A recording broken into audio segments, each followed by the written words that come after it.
Good morning. It's call to order the March 30th Saline County Board of Commissioners. Will the clerk please call the roll? Commissioner Shadwick? Here. Commissioner Sparks? Here. Commissioner Vidrickson? Here. Commissioner Weiss? Here. Commissioner White? Here. Thank you. Will you all please stand for the flag salute and for a moment of silence? I pledge allegiance to the flag of the United States of America, to the republic for which it stands, one nation, under God, indivisible, with liberty and justice for all.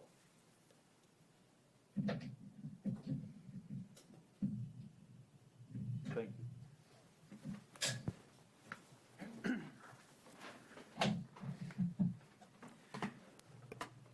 If everyone can please make sure that all microphones, phones, and other electronic devices are muted when you are not speaking so that remote observers can hear the proceedings clearly, I would appreciate it. If Brad now, our IT director, could instruct everyone on how to raise their hands in the meeting. Good morning. Good morning, Brad. Assuming that folks in the meeting are using the Zoom client, if you select the Participants tab, and over on the very lower right-hand corner of the screen, when you select Participants, you'll see a raise hand function. That lets the host know that you would like to speak in the meeting. Okay, thank you, Brad. At this time, we'll move into the citizen input. Citizens may speak to the county government, usually limited to 3 minutes and not on today's agenda. Would anyone like to speak? Please, and state your name and address. Thank you. Let me get to the right page. Sorry. My name is Erin Schmotter. I live at 1682 North Burma Road, just north of town. Okay. I'm going to speak on the map. Could you speak into the mic a little bit or Sorry. put it down to, there you go. Is that better? Yes. Okay. Now I'm an engineer, so I really like data and statistics, so please bear with me because I have a lot of numbers and they're all relevant. So everything I do really comes with a risk analysis, so here are the risks I've analyzed. The #1 cause of death in America is having your limbs torn from your torso, which is called abortion, but we'll ignore that one. 23% of all other deaths in America are caused by heart disease. I'm young and healthy and eat well, so it's at the bottom of my concerns. Now, 21% of people die of cancer. Cancer runs in my family, so I make sure that I have my regular exams. Now, the number I'm really more concerned about is the 6% of people that die in accidents because I'm pretty accident prone. So this one's often in focus for me, and while I'm aware of the risks, I don't let it rule my life. I am a licensed scuba diver and skydiver. So if I don't let a 6% chance rule my life, why would I let a 2% chance, which is actually less for me because of my age, dictate my behavior? I don't wear a helmet everywhere after all. Case fatality rate, which is the ratio of confirmed deaths to confirmed cases in America, hovers around 2% for COVID. That means 2 out of every 100 people who test positive for COVID are dying, which can sound intimidating, but we also have to consider that according to the Hartford Health and several other medical sources, 30% of all COVID cases show no symptoms and often go undetected, which drops that number down to closer to 3 in 200 people. Now, for a moment, let's also consider that by age, only 3 in 100,000 people under the age of 19, 2 in 10,000 from 20 to 49, 5 in 1,000 from 50 to 69, and only 54 in 1,000 from 70 on, whom get COVID, face death.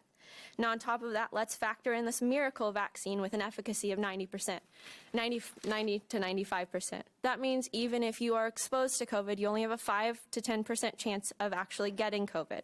And on top of that, your odds of dying are also now significantly less, even if you do contract the virus, according to all available science.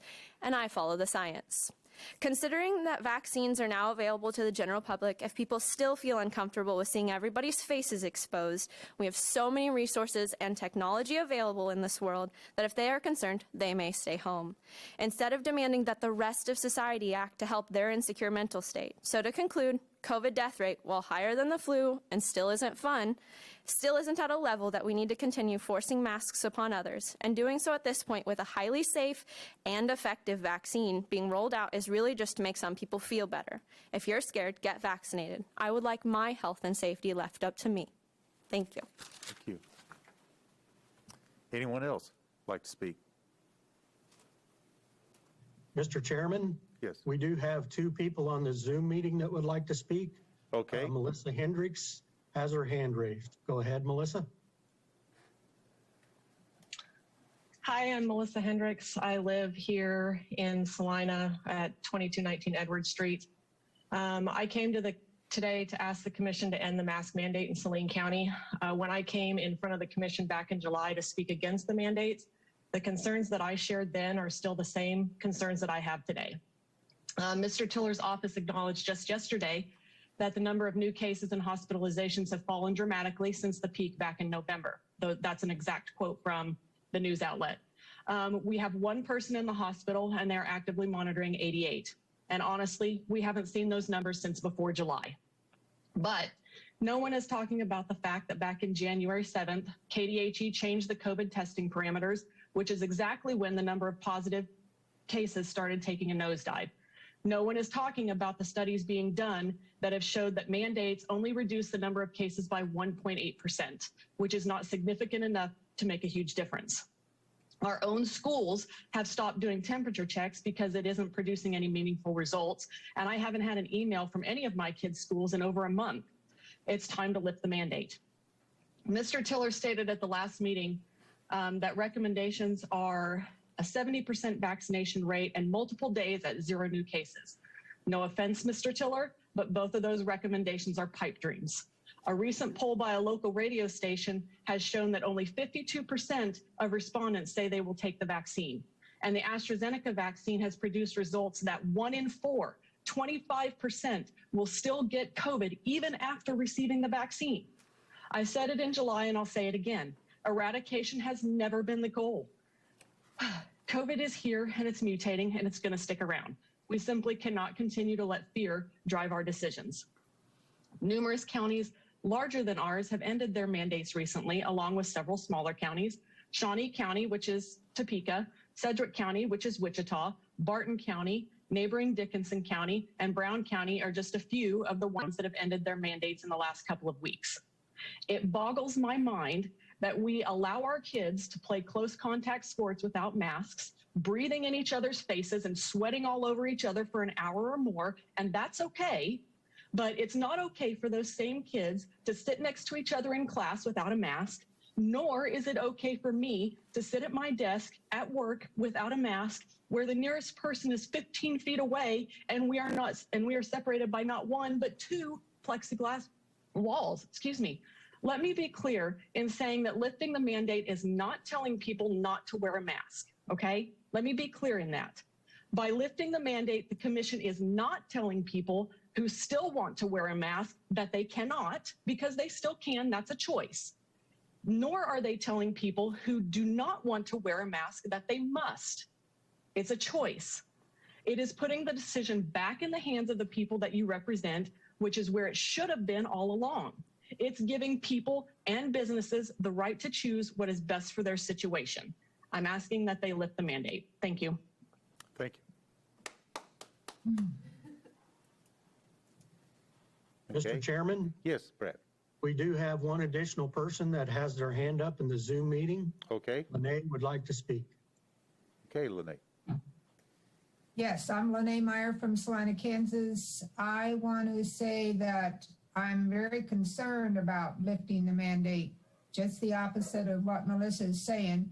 I do understand some of what she's saying in regard to the children playing sports and stuff. That's never made sense. If you read the news, you can see that there's more and more cases, an upsurge in some areas of the states. And I'm very concerned with the variants and different variants. We've got to be careful, very, very careful. I don't want fear to control either, but I do think we need to have common sense and let science and common sense make that decision. So please, please, please do not end the mask mandate. Thank you. Okay, you bet. Next. Mr. Chairman, we do have one additional hand raised in the Zoom meeting. Mr. Farber would like to speak. Okay. Good morning, commissioners. Good to see you again through Zoom. I, like Ms. Hendricks a moment ago, am here in favor of ending the mandate on masks. I understand what the lady said just a few moments ago about the dangers and the variants and all of that. But if you turn on the mainstream media, that's what we're getting pumped full of. It's full of fear, and we cannot make decisions in our country based upon fear. I love what the Barton County Commissioner said yesterday in her response as Barton County decided to rescind their mask mandate yesterday. One of their commissioners said, "I would like a little bit of time to hear what my constituents have to say about this matter." And after she came back, she said that the overwhelming majority, and if I remember the numbers correctly, it was something to the effect of 90% of those who emailed her and sent her comments were against the mandating of masks. And she followed through with that, and so they decided to rescind their mask mandate.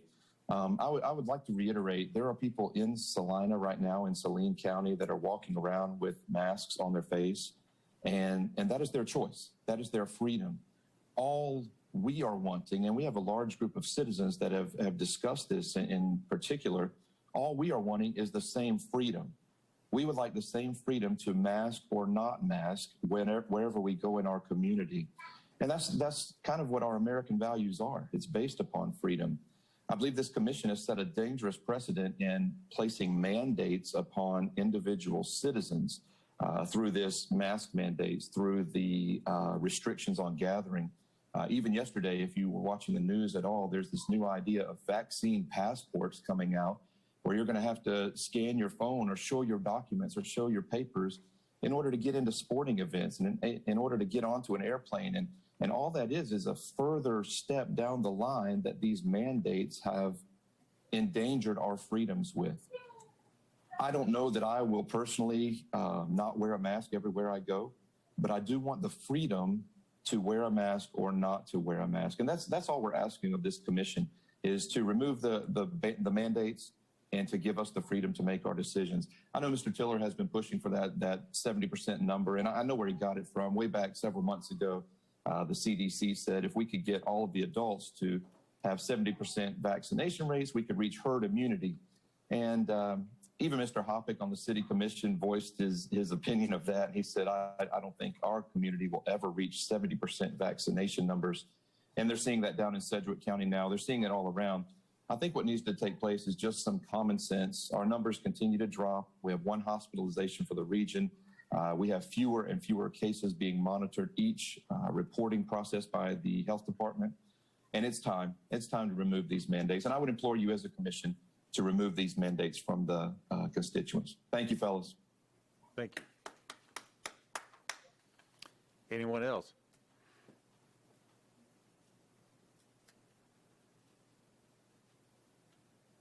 Is that all, Brad? Yes, Mr. Chairman, no one else has their hand raised in the Zoom meeting. Okay. Seeing none, I will move into the action items. Item 1. Oh, excuse me. Consent. Oh, excuse me. Thank you, Mr. Administrator. The consent agenda, approve the consent agenda. Is there any comments or changes by the commission? Hearing none, we'll approve the agenda as presented. And those agendas consist of the approval of prior minutes as presented, the tax roll adjustment, the payroll as presented, and the public forum agenda will be approved. Stand approved. Thank you, Phil. Action items. Item number 1, RFA 143-21, bid award for RCB construction projects with Justin Mader, County Engineer. Good morning, Justin. Good morning, Commissioners. So I'm here this morning to take action on the Saline County Road and Bridge Department request to award the bid for Saline County RCB construction projects. Sealed bids were opened on March 22nd, 2021 at 11 a.m. We received just one bid. In your packet, you should have attached the bid tabulations, which does provide some specific details of the bid. Also enclosed in your packet is the title sheet of the plan set, which also shows the locations of each project. Reese Construction was the only and therefore low bid for all 6 locations. Each project is unique and therefore very difficult to compare costs from one project to another project and from one year's projects to another year's projects. However, comparing the concrete quantity, the total concrete quantity for each location to the total project cost provides a rough comparison of what that project is from one year to another. So therefore, using this method, this year's projects are about 6.5% higher than last year's projects. I also did contact another contractor who typically bids on these types of projects, and he said that he had a bid ready to go and was about ready to submit it, but then changed his mind. He said they just have too much work to submit another bid, and so that's the main reason why we had just the one bid. Each one of these projects, they're very simple projects. There's nothing unique that would scare away other contractors. I think it's just a matter of contractors are busy, and that's a good problem to have for them. Alternatives for action for the board would be, 1, to accept the low bids from Reese Construction, and then the second alternative would be to reject the bid and then rebid the projects later on. Staff recommends to accept the unit prices submitted by Reese Construction for all projects for the amount of estimated work to equal $610,538.70. The construction industry has indicated that cost of construction will be significantly higher this year, and a 6.5% increase seems reasonable when compared to the National Highway Construction Cost Index increases of 6.35%. Now those numbers are based off from September 2018 to September 2019. So it's not really current as things are happening right now, but that's the most available data out there right now. So funds for these projects will be taken from the 125 account for special bridge construction. Okay. I just want to commend you on that, because it's kind of interesting that your engineer's estimate we're 16% below that. So I look at that 6% increase. This bid is what they will stand by, right? Yes. The Yes. construction. So there won't be any 6.5% construction cost on top of this. Okay. Correct. Yeah. What they bid is what they would be Okay. being paid for. Yeah, I look at it, that's good deal. Thank you. Any other comments by the commissioners or questions? Justin, these projects are existing structures now on open roads, is that correct? Yes, that's correct. Several years ago, several commissions ago, several engineers ago, maybe, when the feds closed down a lot of bridges around Saline County, there was a project that was set in motion to and assignment as to which one was going to get replaced first. Mm-hmm. How is that project going, or is there such a list anymore, or where are we at on that? The list that was put together is really for larger span type, like a reinforced concrete haunch slab. So Saline County closed down quite a few bridges several years ago, and which does alter traffic, throughout the county. And so, yeah, this list was more for bigger structures, like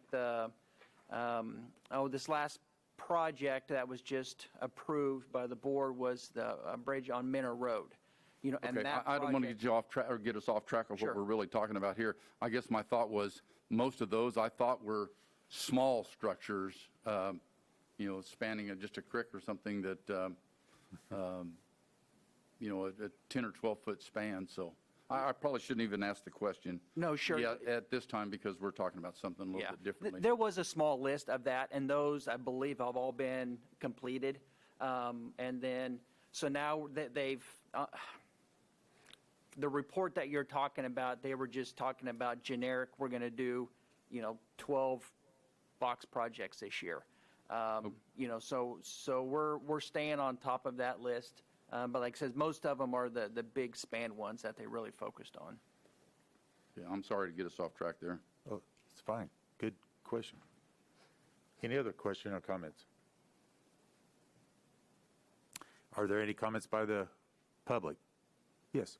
6% is actually pretty good considering construction costs this year and how much they're raising. Oh, yeah, you need to come up to the microphone. Yes, yes. Thank I you. was just going to say, construction costs this year, 6% raise really isn't that bad. Construction costs are going up significantly this Yes. year. Yeah, the price of steel, I've been told, for these projects, it's the reinforcing steel is really going up. Yes. Thank you. I will bring it back to the commission for more discussion or possible action. Mr. Chairman, I move we award the bid for the listed project numbers to Reese Construction as presented by staff. Second the motion. It has been moved and seconded that we approve RFA 143-21 bid award for RCB construction projects. Are there any further comments? If not, I'll call it for a vote. Commissioner White, Aye. Commissioner Weiss, Aye. Commissioner Vidrickson, Aye. Commissioner Shadwick, Aye. Commissioner Sparks, aye. Motion passes 5-0. Next item. RFA 146-21, create staff position, Assistant County Engineer, with Justin Mader, County Engineer. Good morning, Hello- Justin. hello again. One more time. So this request is asking approval to create a new staff position of Assistant County Engineer within the Engineering Division of the Road and Bridge Department. This request, if approved, could create the position and authorize the search to fill the position. The Archer report indicated this would be a grade 24 employee with an annual salary of $61,490 to $93,653. This request is also asking approval to allow a premium pay if an applicant would serve two roles. Okay, so therefore, if an applicant would have a dual license of professional engineer and professional surveyor, they would serve as the assistant county engineer and county surveyor. The premium pay would be $10,000 to $15,000 range. The HR has reached out to other counties about dual role employees and the premium pay concept. She did get several responses from counties around the state, and there are employees out there. Counties have been doing this concept, and the premium pay coming from the other counties have been in the range of $7,400 to $40,000, and so, in that range there, it kind of depends on that situation and the position, that's having those dual roles. Alternatives for action would be, number one, create the position of Assistant County Engineer with an additional premium pay for an applicant that would also serve as a county surveyor. Alternate two would be to create the position of Assistant County Engineer and hire survey consultants to perform the duties required of a professional surveyor. Alternate three would be to advertise to replace the vacant county surveyor position and then further discuss the need for a project engineer. And then four would be any other suggestions that you could provide me.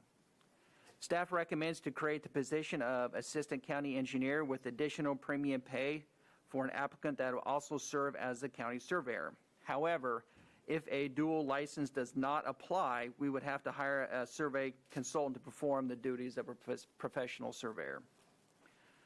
For budget impact, an assistant county engineer would be a grade 24 employee, as I mentioned earlier, with an annual salary of $61,490 to $93,653 plus benefits.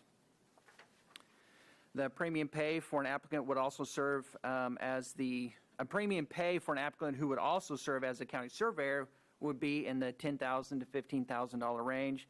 The pay would be based on knowledge and experience within the duties of a county surveyor. If a survey consultant is needed to be hired, annual fees are estimated to be $15,000 to $20,000, and those services would include locating section corners for our projects, performing survey reviews, and writing legal descriptions. Also, if this request is approved, I would eliminate one unfilled engineering tech position. Okay. Are there any questions or comments by commissioners? Justin, I am in favor of the alternative number one, which is what you've prepared. I also would like to state that it's my position and my feelings that I don't want to micromanage your department or any other department around here. I know that you know what your department needs. I know that you have talked that over with the county administrator. I also know that this proposal will actually decrease the amount of money that your department pays in wages overall that's budgeted. It would be a decrease in that area. So therefore, I am in favor of creating alternative number 1. Thank you. Justin, when you draw up the job description and when you place the ad, at that point, will you require a surveyor's license, or would you highly recommend it? Yeah, we would have a preference. So we would hire for an assistant county engineer with a preference of also a professional surveyor license. So we wouldn't require that, but we would just say that the applicants who have that dual license would be preferred. So we've created the job description for an assistant county engineer. And so we already have a job description for a county surveyor. And so they would just have to fulfill both duties in both job descriptions. And there's a bunch of overlap in both of those descriptions. Okay. Any other questions, comments? Any members of the public would wish to speak? Come to the microphone. Thank you. To bother you guys? But are you looking for mechanical engineers or civil engineers? Civil engineers. Okay. Road and bridge. Thank you. Okay. Any other? If not, I will bring it back to the commission for more discussion or possible action. Mr. Chairman, I move that we create the position of Assistant County Engineer as presented by staff, and therefore approving RFA 146-21. Second motion. It has been moved and seconded that we approve RFA 146-21, creating staff position, Assistant County Engineer. Are there any further comments? If not, I'll call for the vote. Commissioner White? Aye. Commissioner Weiss? Aye. Commissioner Vidrickson? Aye. Commissioner Shadwick? Aye. Commissioner Sparks? Aye. Motion passes 5-0. Thank you, commissioners. You bet. Next item. RFA 144-21, Land Survey Services Agreement with Justin Mader, County Engineer. Good morning again, Justin. Hello for the third time. So right now, we're in this transition period. And so this request for action is to kind of help kind of fill that gap as we transition. So with the retirement of the county surveyor, my office is in need of obtaining professional land surveying services as we transition, like I just mentioned. So, and these services would include performing survey reviews and locating and establishing section corners. I am requesting approval of an agreement from Schwab Eaton, PA, to provide as-needed land surveying services in a temporary role. These services will be needed until my office either hires a professional surveyor to be on staff or decides to permanently hire consultants to perform the professional surveying services. Currently, my office does not have an immediate need for section corner services. However, we have received surveys that are in immediate need of review. The consultant will bill us on an hourly basis. Their hourly rates are shown on the last page of the attached agreement. Depending on the complexity of the survey and if errors are found, the survey review should take between 30 minutes and 2 hours of time per survey review. Alternatives for action would be to, number one, approve the agreement for professional services, and a signature by the commission chairman will be needed on the agreement signature page. And then two would be to not approve the agreement. Staff recommends to approve the agreement with Schwab Eaton, PA, to provide as-needed land surveying services. For budget impacts, fees will be dependent on the number and complexity of the surveys that come into the office for review. I'm estimating that fees will be less than $500 until my office either hires a professional surveyor to be on staff or decides to permanently hire consultants to perform the land survey work. Funds for these services will come out of the fees miscellaneous engineering line item of the budget. This line item currently has a balance of $1,000. Okay. Any comments by the commissioners or questions? Well, initially, Justin, I was concerned about the $1,000 line item, but when I dig into this a little further, the hourly rates that are on here do look sufficient for you to be able to cover that with that $1,000. Yes, Am yeah, I- it should be. Is that a correct assumption? Yes, it is. Because I plan on this being, really valid for, I'm hoping, for less than a month. Okay, good, thank you. Justin, are there any other departments in the courthouse or the Saline County that uses the land surveyor in your office? No, just the register of deeds as, and filing, filing the surveys. That's about it. Okay. Now, did our surveyor inspect or look at each one of those transactions? Yeah, yes, I believe how the process is the survey was sent to the county surveyor, and they reviewed it and then corrected any errors. And there's a form that they fill out, and then they send that back to the surveyor who submitted the survey. And then I guess it depends on the landowner, whoever the survey was for, whether they want that to be filed at the deeds office or not. Okay. So I think that's the process. At that time before, at this point, did the Register of Deeds office bill, or was that just being provided by our land surveyor for them? So we just provided that service, free of charge. I'm assuming there's a fee, when they would file the surveys at the Register of Deeds office, but that would be paid for by the surveyor or owner of the survey. Okay.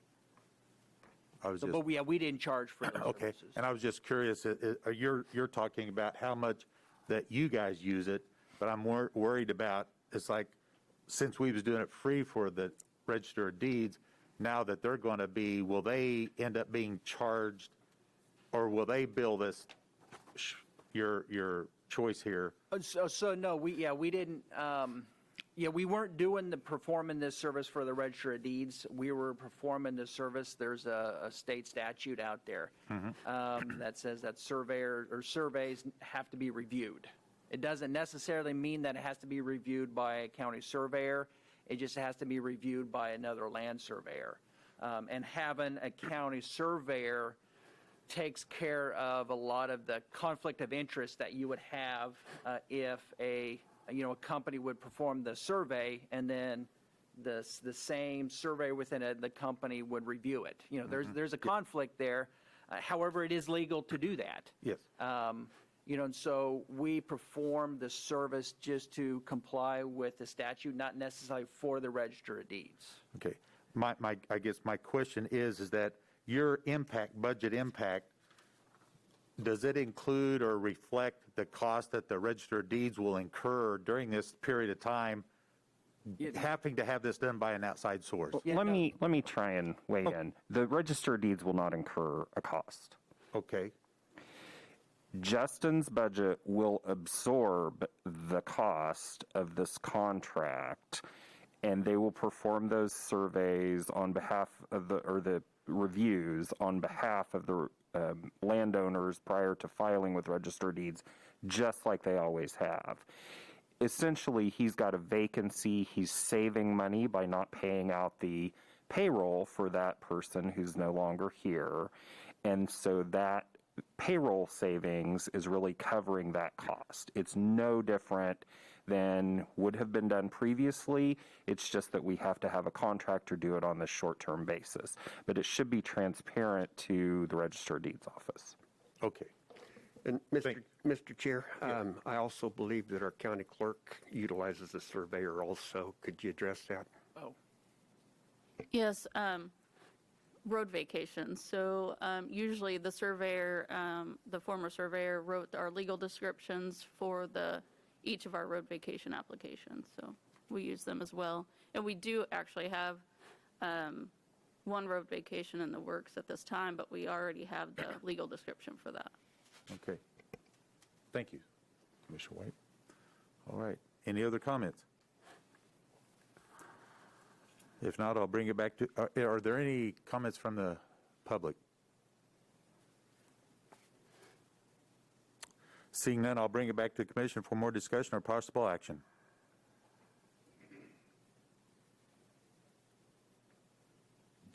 Mr. Chairman, I move we approve by signature the agreement with Schwab Eaton for as-needed land surveying services.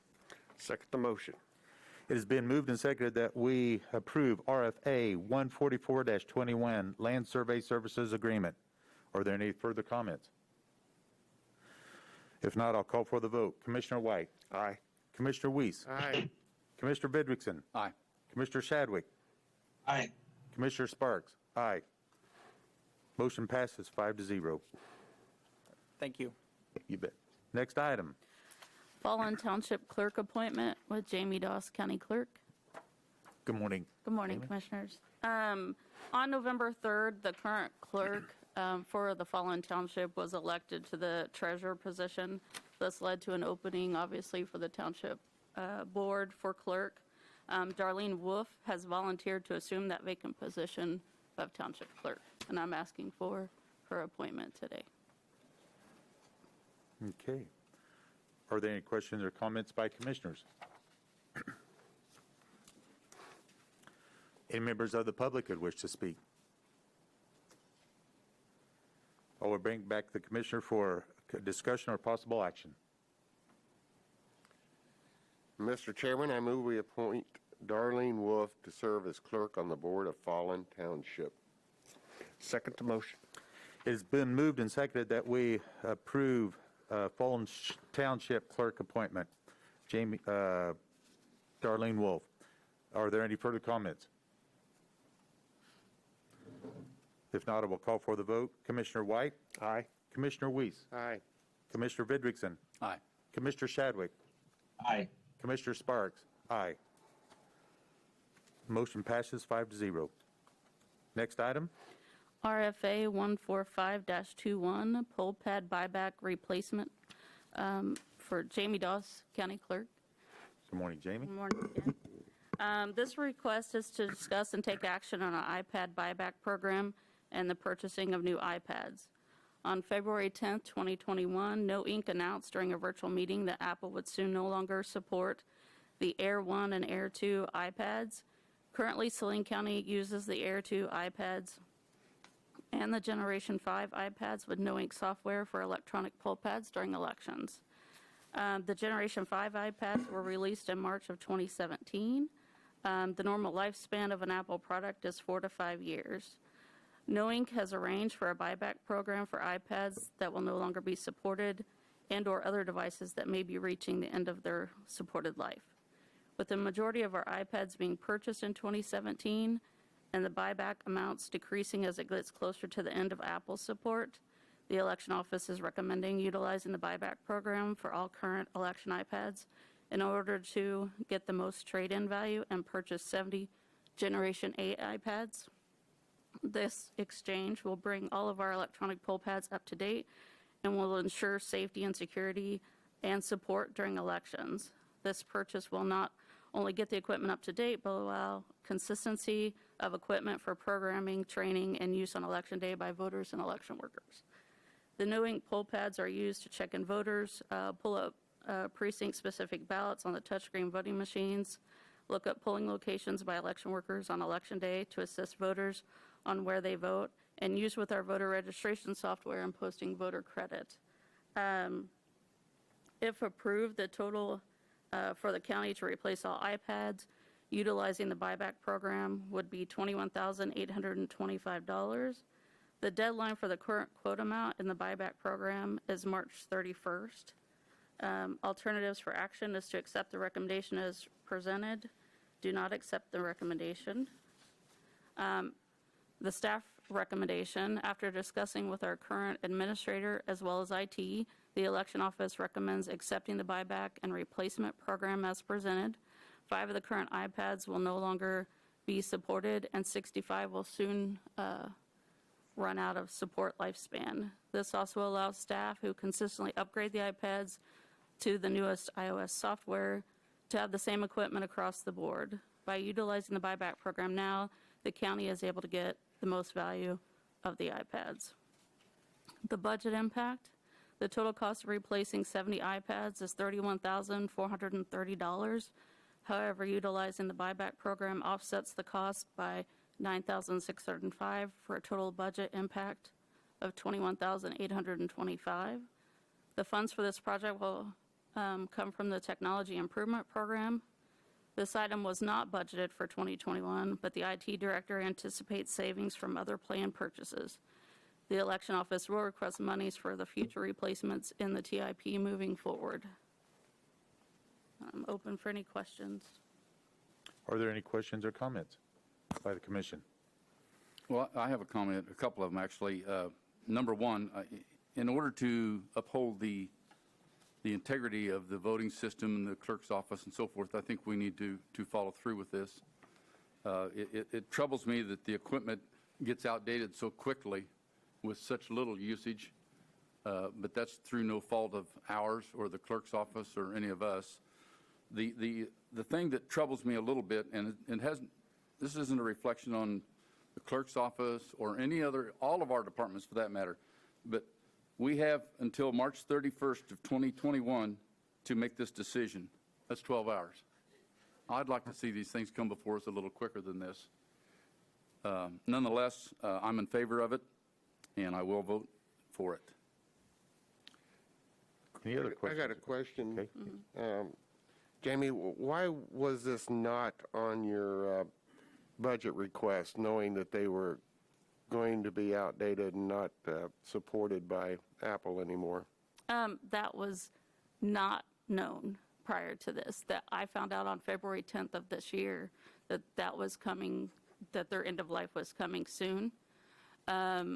Now, the 65 that we bought in 2017, they will probably be supported until September of 2022. The problem being is we will have a primary in August of 2022. And my concern is making sure that we have that security and support in case Apple decides to do it sooner. So moving forward, I want to make sure these are secure and ready to go for next year, as well as for this year. So the Gen 5s will be obsolete in a year? Mm-hmm. And my concern is leaving that $9,605 on the table, because when we get closer to the end of their lifespan, their value is not going to be anything for anyone. So we're able to utilize that $9,605 for this purchase. Thank you.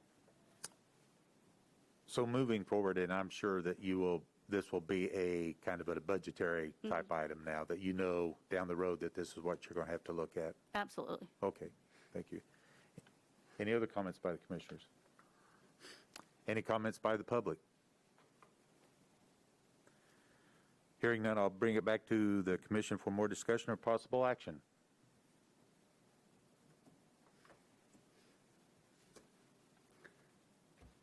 Mr. Chair, I move we accept the quote for the buyback replacement program as submitted by staff. And I'll second the motion. It has been moved and seconded that we approve RFA 145-21 pole pad buyback replacements. Are there any further comments? If not, I'll call for a vote. Commissioner White. Aye. Commissioner Weiss. Nay. Commissioner Vidrickson. Aye. Commissioner Shadwick. Aye. Commissioner Sparks. Aye. Motion passes 4-1. Thank you. Next item. RFA 142-21, items to declare no value, with Hannah Stambaugh, Deputy County Administrator. Well, I know I have less hair than Hannah, but she is out today, so this is County Administrator Philip Smith Haynes, and I will pinch hit for Hannah today. The request before the commission today is to declare a number of items no value. These are items that various county departments have identified as things that they no longer need. We will attempt to sell the vast majority of them by public auction through the Purple Wave site. There are a few things that we think are just trash and will be disposed of, and there is a list of those items attached to your RFA, and I will answer any questions that the Commission may have. When these items are placed on Purple Wave, are they open for public inspection prior to bidding? Typically, what we do is we take a photograph of them and post that to Purple Wave. If folks want to physically inspect them, they can call our office and make arrangements to do that. But most of the time, people just bid based on what's online. And I guess it's safe to assume the list was shared within the departments to make sure there was no cross usage that could be done with it. Yes, sir. Actually, the list was shared with all departments and with the rural fire districts as well. I know for instance, tried to find a calculator off of that list and didn't get a good one. So I think it's my personal experience is that these things are items that we probably need to dispose of. Okay. Any other comments, questions? Any members of the public who wish to speak? Seeing none, I'll bring it back to Commission for discussion or possible action. Mr. Chairman, I move we declare the items of no value and authorize the sale of disposal of said items as presented in RFA 142-21. Second the motion. It has been moved and seconded that we approve RFA 142-21, items to declare no value. Are there any further comments? I will call for a vote. Commissioner White? Aye. Commissioner Weiss? Aye. Commissioner Vidrickson? Aye. Commissioner Shadwick? Aye. Commissioner Sparks? Aye. Motion passes 5-0. Next item? Review of Amendment 1 to Resolution 20-2297, review of Section 6 mask mandate with Jason Tiller, Health Department Director. Well, good morning, Mr. Tiller. Good morning, Commissioners, members of the public. Just as soon as Phil gets these slides up here.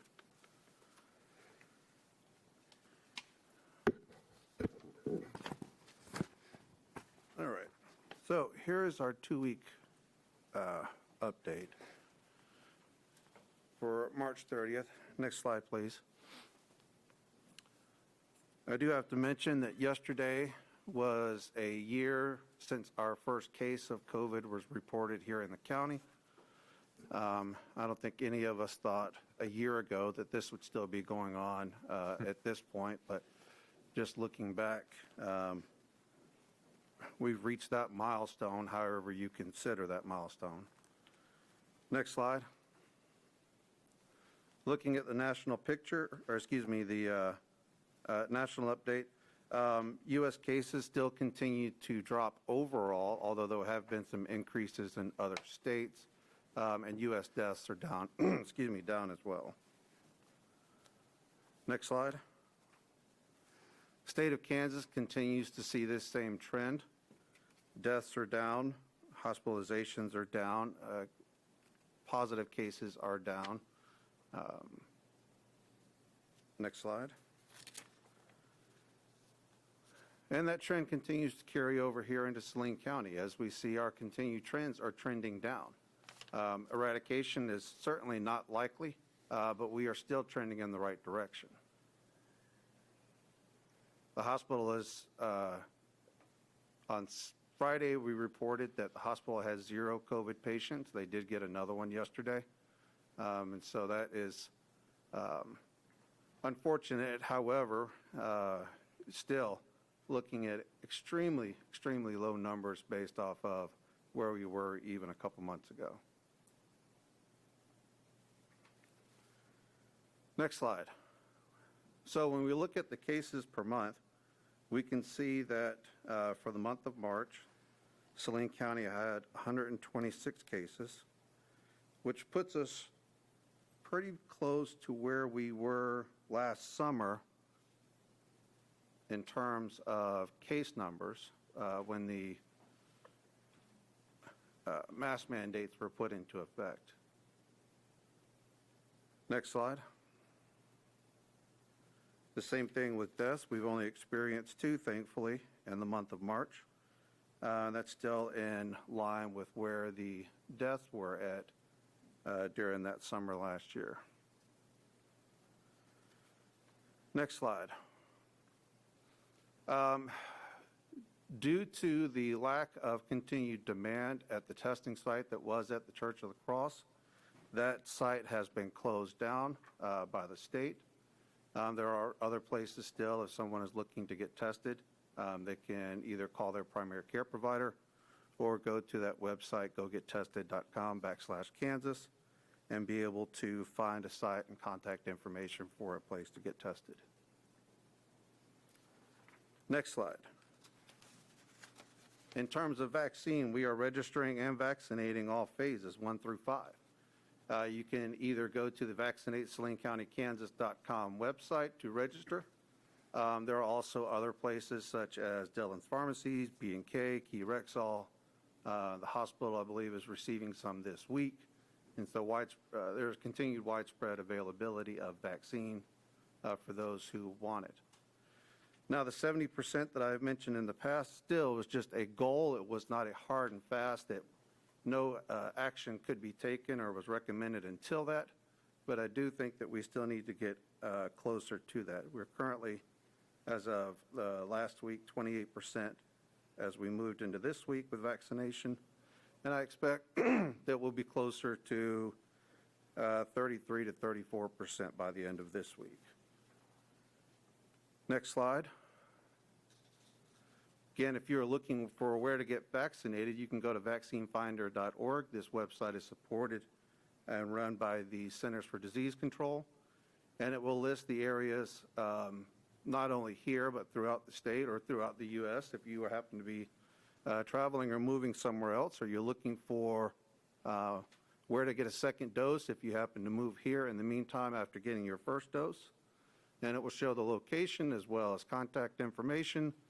And then it will also show availability, how to schedule appointments, and that type of information. Next slide. As always, there still continue to be multiple places where you can find out what's going on. Radio, our newsletters, our VaxFacts, social media, our FAQ Friday videos, the Saline.org coronavirus page. Next slide. Few additional updates here. KDHE has recently added states back to the travel-related quarantine list. That would be Delaware, Michigan, Rhode Island, New Jersey, and New York, along with those other countries. And I want people to understand that KDHE has a algorithm or formula they use in order to determine which states need to be on this quarantine list.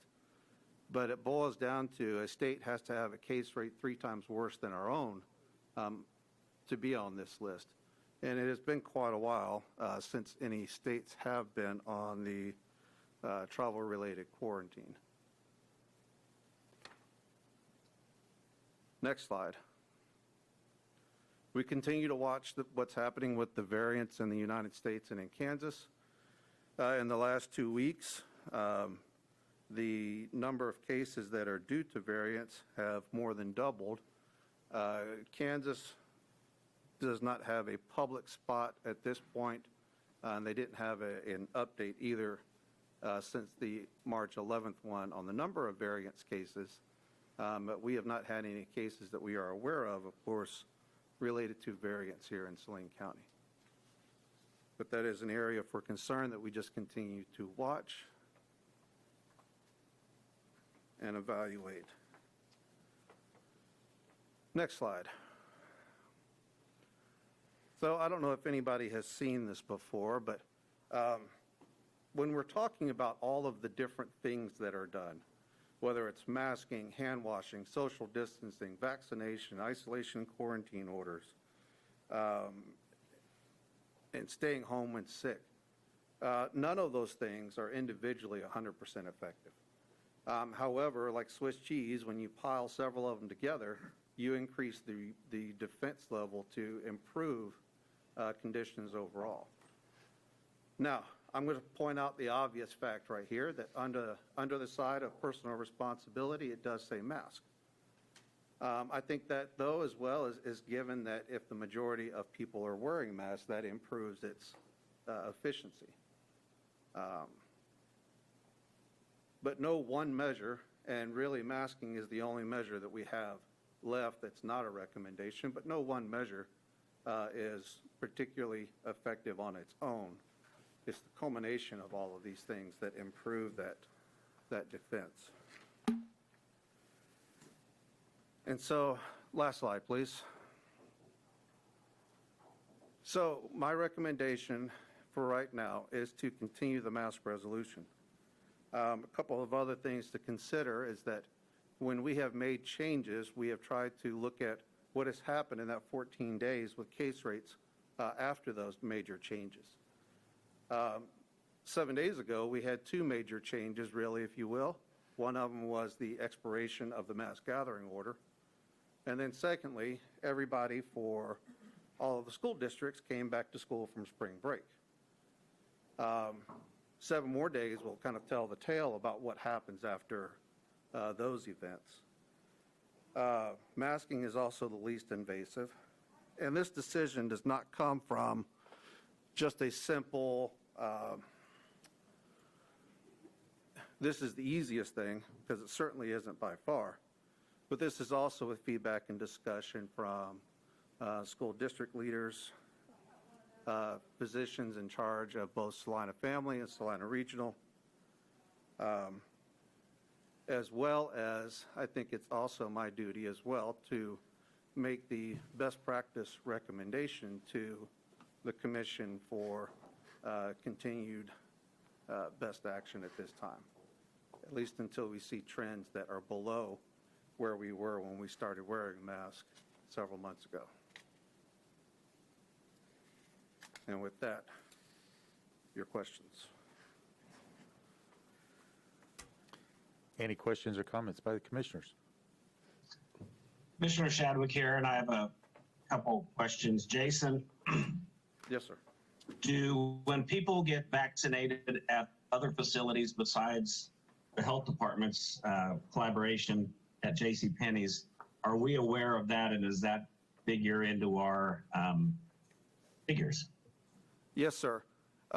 Recently, KDHE has started providing a report to us weekly that shows us also people that have been vaccinated other places across the state, and so that we are able to tie up or narrow down that percentage with some better predictability than just the number of vaccines that we have given overall. That's good to hear. I'm still concerned about the 29,000.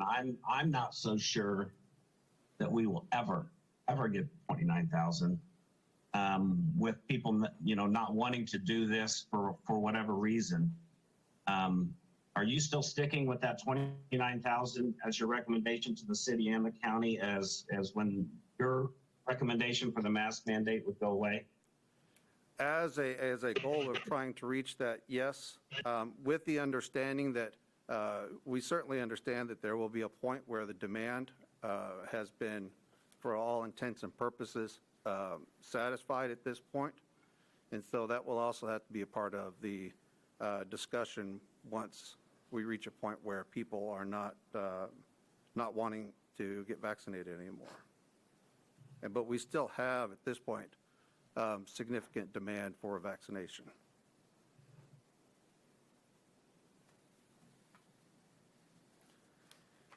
Any other comments? Yesterday, there was some news release that some Johnson & Johnson vaccines became available.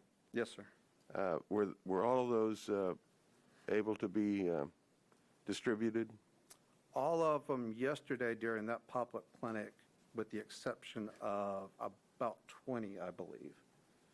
And then the rest of that, along with some other that had been set aside, is being used at a targeted clinic this morning at Salvation Army, trying to outreach for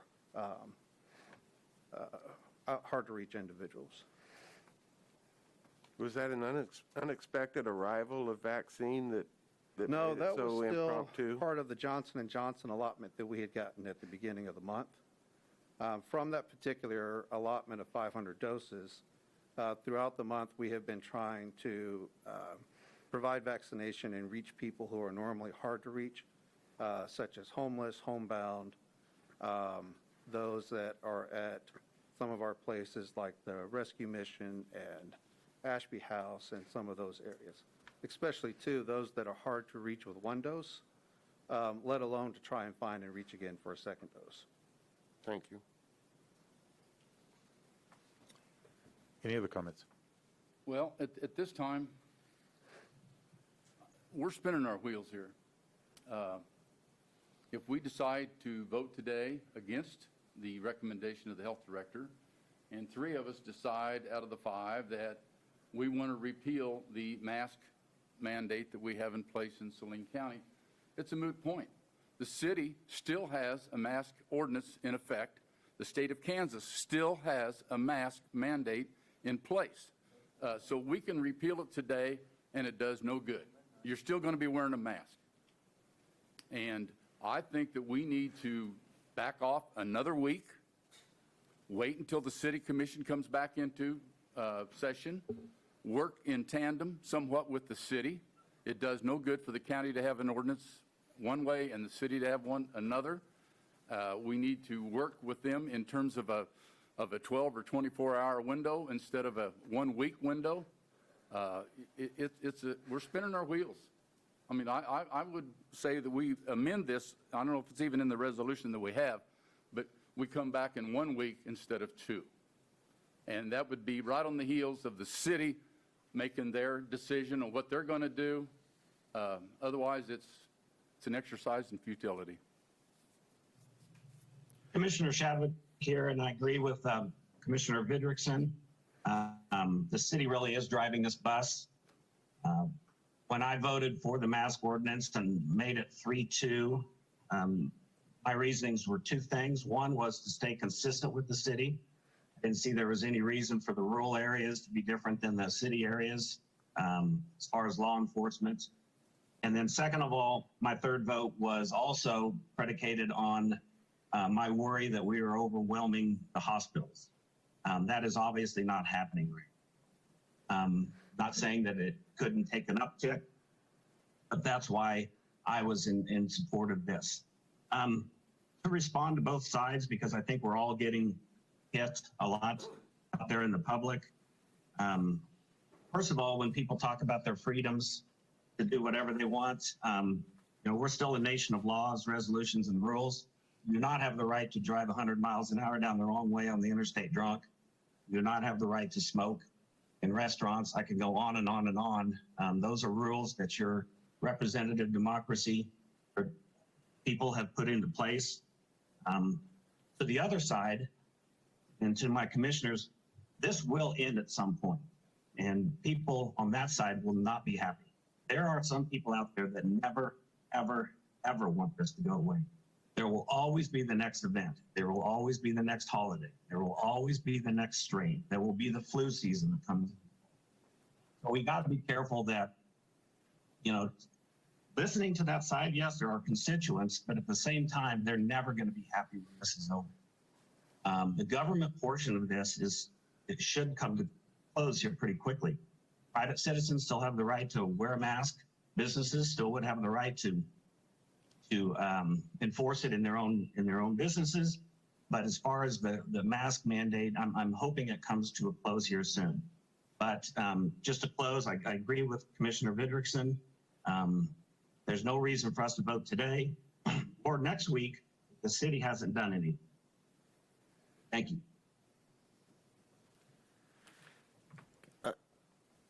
I would, Chair, I'd like to ask some questions of council, if I could, on the legislation that has just passed the state and how it impacts our ordinance. If I understand the language of it, if an ordinance is detrimental to the operations of the businesses then can reach out through district court and get relief from the county. Is that correct? It gives the businesses or... Sorry. It would give the businesses or an individual the opportunity to go to court and ask the court to review whether it's a resolution passed by the county commission or if it's a local health officer order. And it's kind of interesting because there's two different standards there. One of them seems to be tailored more toward gatherings, the one dealing with the county commission's resolution, and the other that deals with mask mandates also references the gatherings, but the language talks about being specifically tailored to a particular event as opposed to the language that dealt with the gatherings. And so Senate Bill 40 seems to deal a lot with public gatherings as opposed to mask mandates. And so that'll be something that has to be addressed in the court if that's challenged, but it does give an individual or business an opportunity to address that. The only thing that gives me concern and pause is Section 4 of the mask mandate, where it does address gatherings. And I think if the mask mandate's going to stay in place, I would like to see some of the verbiage struck from that mandate. Item F refers to restaurants. Persons who are seated at a restaurant or establishment that offers food or beverage service while they are eating or drinking. These are people that you're exempt from wearing a mask. But then it goes on to say, provided they maintain a 6-foot distance between individuals, not including individuals who reside together or are seated together, with only infrequent or incidental movements of closer proximity. I believe this does put a burden on restaurants as far as how many they can have in their establishment, how they have to set up their seating and all that. And in my estimation, that a business owner would have probable cause to say that it was detrimental to them because he can only have so many people in his establishment. I would like the exception to stay there and all the verbiage after while they are eating and drinking be stricken from the mandate, but I'm one person.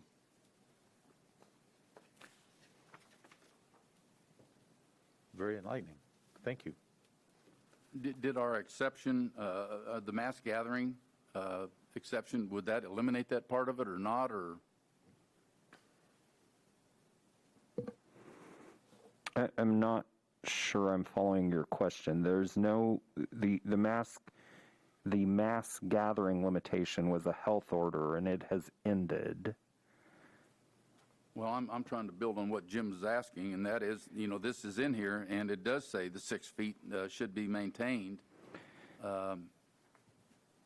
Is that still part of the mask mandate? Do we need that in there? I guess is what I'm asking. It is part of the resolution that you all adopted back in July. Whether you need it in there is, I guess, a decision for this body. Certainly, if there's support by 3 of you to strike it, we could bring that back. That's not an issue. Well, I don't want to make it any harder than what it already is, so I was just going to say, I think that language in there is reflective of the ability of that group of people to be able to remove their mask as long as they're 6 feet away from another group. how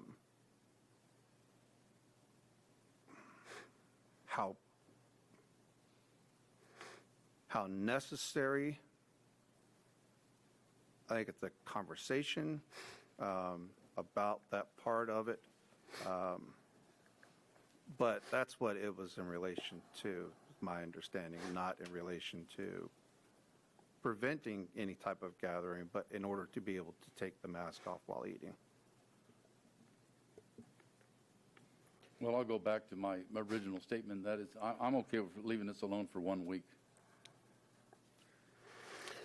I got a quick question, is that in attending a few of the, Saline County has had some rather large events in the last month, and let's start with the Equifest. And I know there was a lot of vendors there from all over the country. A lot of those states and places they came from did not have mask ordinances. We had a lot of attendees and vendors there from different counties here in the state of Kansas that did not have mask mandates. And in talking to a lot of the vendors and other people that were walking around, there's been a lot of those places, and they come from that did, their areas were lower, as lower than any people that had mask mandates. And also then attending that, and then just attending the farm show last week. And I was just, same situation, hardly anybody running around had mask on. It was just very open, same way going to the Liberty football game. You walk in the door, you have your mask on, you take it off, and you go about your business. The people going up to refreshments to get that, they would put their mask on. Some would not. Has there been, and I keep looking at the numbers, and even after all of this, have you heard of any instances where across the state, anybody that had attended these have had any influx of the virus at all? No, I have not heard of any outbreaks really. Okay. And I just, I'm just wondering, it's like from the beginning, it's just another one of those on and on. I understand where we're at, and it's like a large percentage of the people are out there going, let's remove the mask. I'm just something that was said this morning, and it just kind of hit me as like another week, 2 weeks. It doesn't matter. I mean, we've put it off this long, and every time we sit back and say that, we go a week or 2 weeks. The thing about it is that I look at this going, not in favor of it, never really have been, but it's another situation where I look at it as going, what's a week or 2 weeks?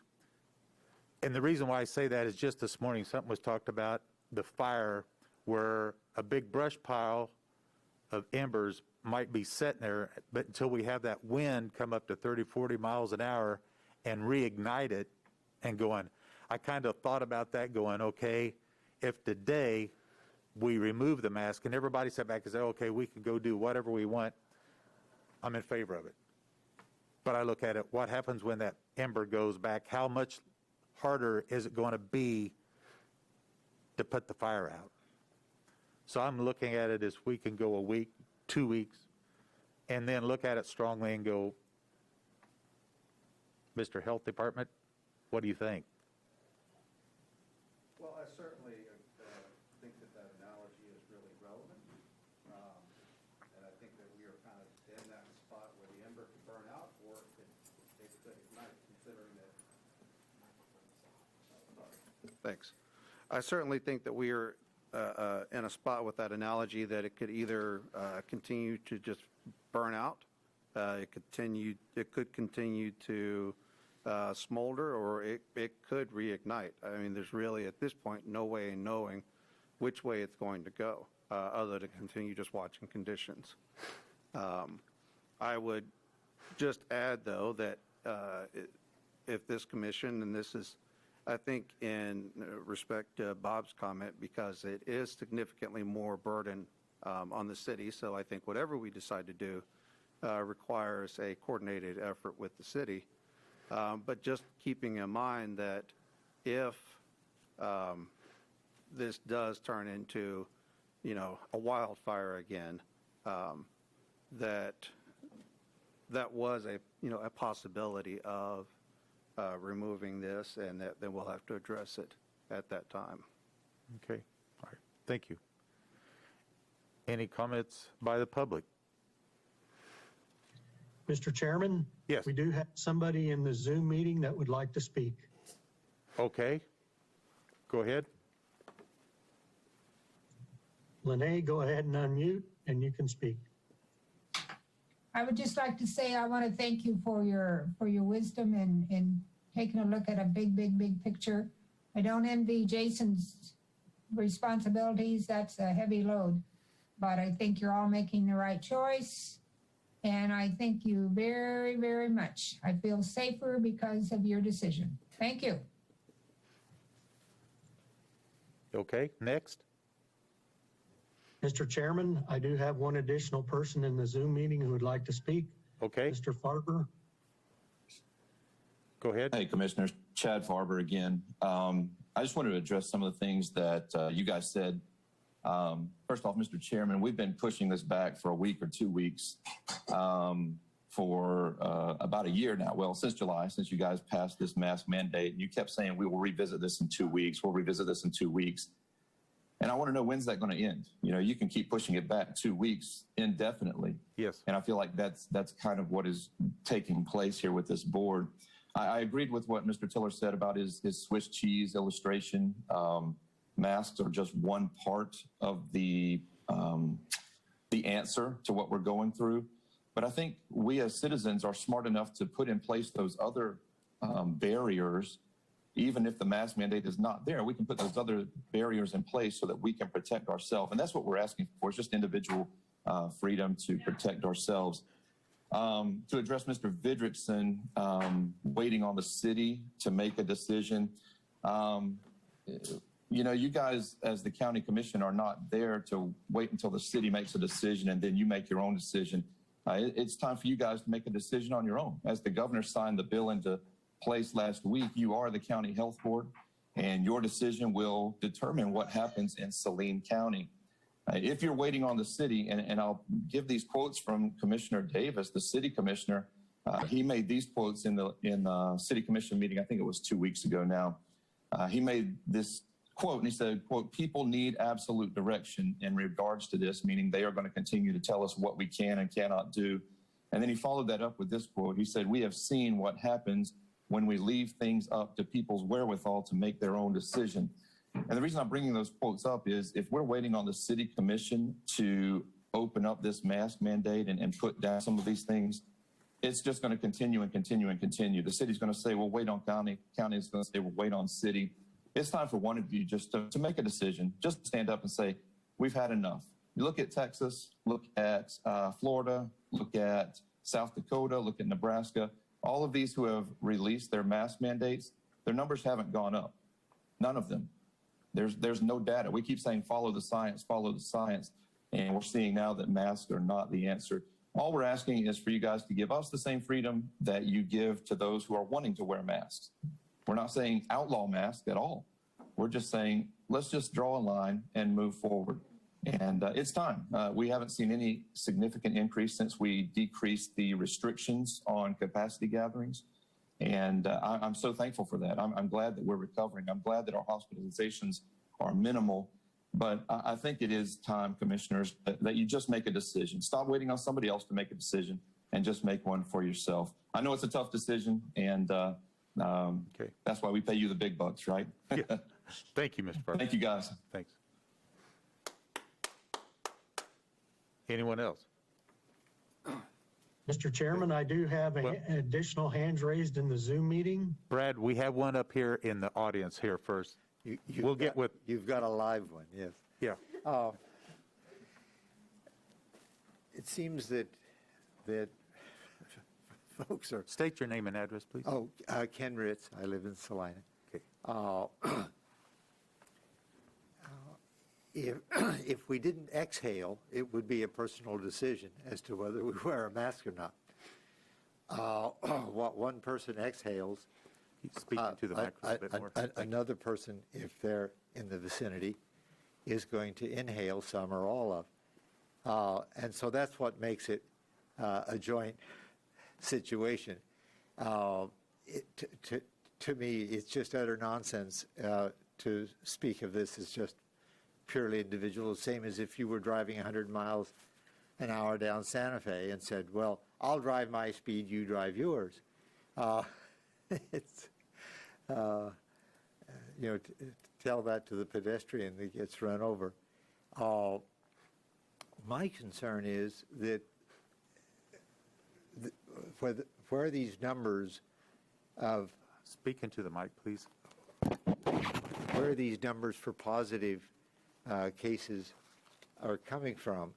And I say that because, as far as I know, there's no requirement that anyone report if they have COVID or have tested positively for the antibodies after they've been sick. Where That is a requirement that is placed on healthcare providers and laboratories to report those positive tests for infectious disease. So if you paid the $25... Mr. Chair, as a reminder, public comment is not a dialogue. It's for the public to just address the commission, so. If you go to Dillon's and test positively for the antibodies, will that information go to the health department, indicating the name of the individual and that they tested for the antibodies? I'm just curious where, when you say so many cases since the last reporting period, what are the sources? Are doctors required, and are they abiding by that requirement when they have a patient who comes in and they check the patient and they show that they tested positive? Is that information going to the county health department? Okay. And I know if people just stay home until they get better, there's no way that I could be on your list. Your 3 minutes is up. Thank you. But if the numbers aren't complete or aren't good, then what we're showing as an improvement may or may not exist. Okay. Thank you. This is Commissioner Shadwick, and his questions have already been answered by Mr. Tiller. Go ahead, Monty. Are you there? Yeah, my point was his questions have already been answered by Mr. Tiller. Yes. Okay. Brad, we have another go-ahead person. We do, Mr. Chairman. Melissa Hendricks has her hand raised. Okay. Hello, Melissa. You're muted still. Sorry about that. Okay. Thank you for allowing me to speak again. I just want to say that I agree with everything that Mr. Farber said. It feels like that we are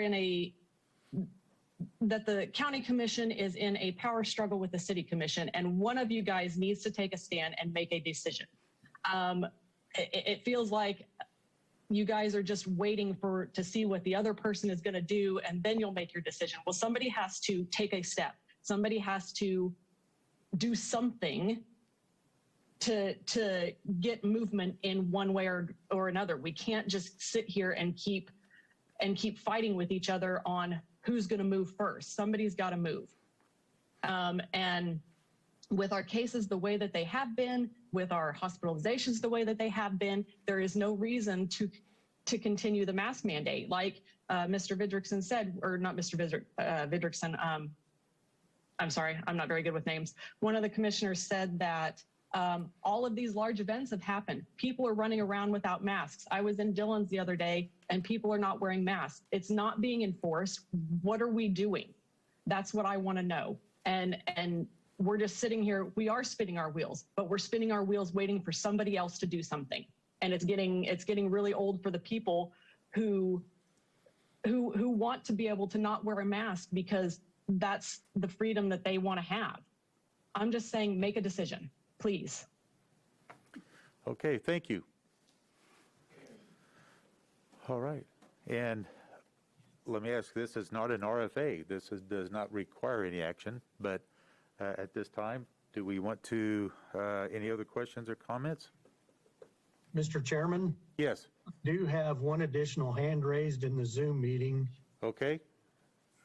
Go ahead. Hi, this is Lene Meyer again. I just want to say I don't see it really as a power struggle between the county and the city. I'm hoping both county and city commissioners are working together and coming up with the best decision for our county and city related to our health. And so I'm not really seeing a power struggle. I'm hoping that's not what it is, but I'm seeing them come together from a sense of common sense and being respectful of both sides of the fence and working together. And it dawned on me as the conversation was going on, I'm so glad years ago we got a wear a seatbelt law passed. And for people who, wow, I would hate to see people have a right to choose whether or not they wear a seatbelt. And I think in this day and time, this issue fits into the same kind of safety measures. So again, thank you for your efforts. Thank you, Lene. Any other? Okay, Mr. Administrator, do you think, should we go ahead and, have a vote on this? It's just an information item. No, it's an item, but this. So this item is agendized for potential action if your commission wishes to take action, as it has been every 2 weeks since July. So you certainly are free to take an action or to not take an action. I've heard some suggestions that different folks have had around altering the schedule, altering the language. If you take no action, we will not be here next Tuesday. We will be here in 2 weeks. If you want us to move that up a week, I think we would need an action on that. If you want us to remove 6-foot language, we would need an action on that. So I think from a staff perspective, we would just welcome any direction. If there is no direction, we'll see you in 2 weeks. Mr. Chairman, if I might, Mr. Tiller has made his recommendation. And from my perspective, what we need to do at this time is simply a consensus, unless someone wants to make a motion for action. And that consensus is that we are going to continue with the mask mandate and review it. I would like to amend that part of it to 1 week. We will review it in 1 week. We will continue with the mask mandate. That is a consensus, unless someone else wants to make a motion to repeal it. That's their prerogative. Okay. Mr. Chair, if I may, I'm ready to get rid of my mask. That's me personally speaking. But when I took the oath, I believe the language said health, safety, and welfare in there. And that's what I'm trying to reason out in my head. And so saying that, 2 more weeks wearing a mask is not going to hurt, or 1 more week. I am not in favor of tweaking this language. We had an opportunity. I think we all had input when we first adopted this very same resolution. Let's let it ride for a week would be my suggestion, and review it. Communicate with the city, as everybody said. That's a given. We need to work together. Consensus, Mr. Weiss. I'm for following the guidance of the health director and happy to sit on this for another week or 2. Commissioner Shadwick, do you have a consensus? A week is going to be fine. Again, I think that this ends at some point, and Some of the comments that were made about the commissioners, the city commissioners' comments do disturb me, but I'm not so sure that that's the majority of how they feel. So I think a coordinated effort is appropriate. Okay, thank you.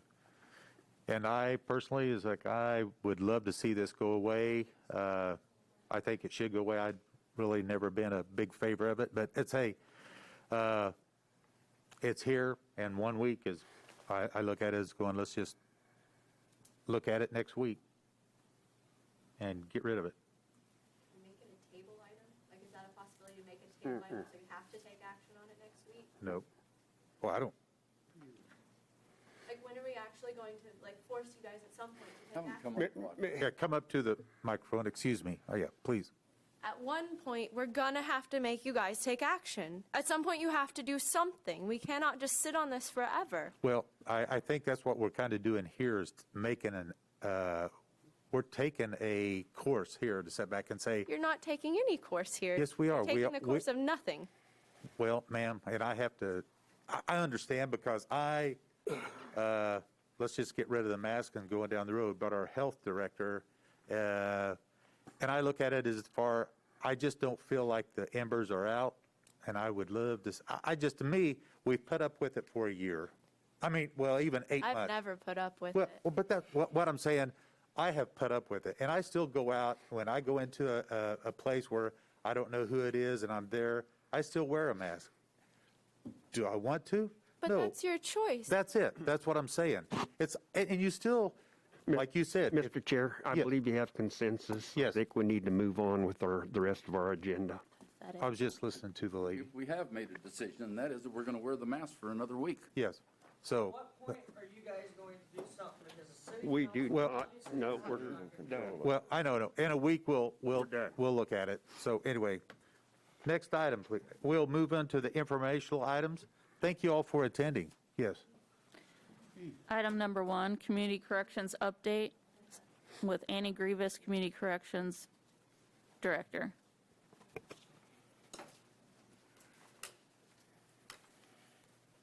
Well, good morning. Good morning, Annie. Thanks. Good morning. Commissioners. I don't know. Well, the green light's on. Can you hear me? Oh, thanks. Yep. What, is this the update? Okay. Yeah. I've been here it's for a you. while, and And you're still awake. 5 weeks post knee surgery, brand new knee.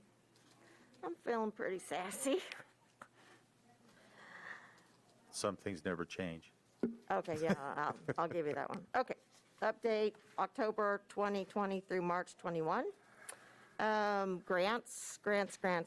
They're all due between May 1st of 21 and October of 21. I said none at completion, but when I wrote this, there weren't. We have 2 completed, and 1 even received funding.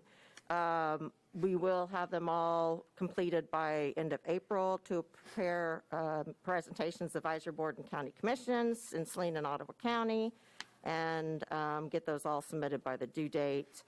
As you know, no one grant supports everything we do. We have multiple grants, and I think one time I counted them, and I quit counting. Doesn't matter. But we fund from the fiscal year, the calendar year, federal year, and different community foundations. So we never have one just budget schedule. All of them vary, and all of them fund different projects, different areas of our program.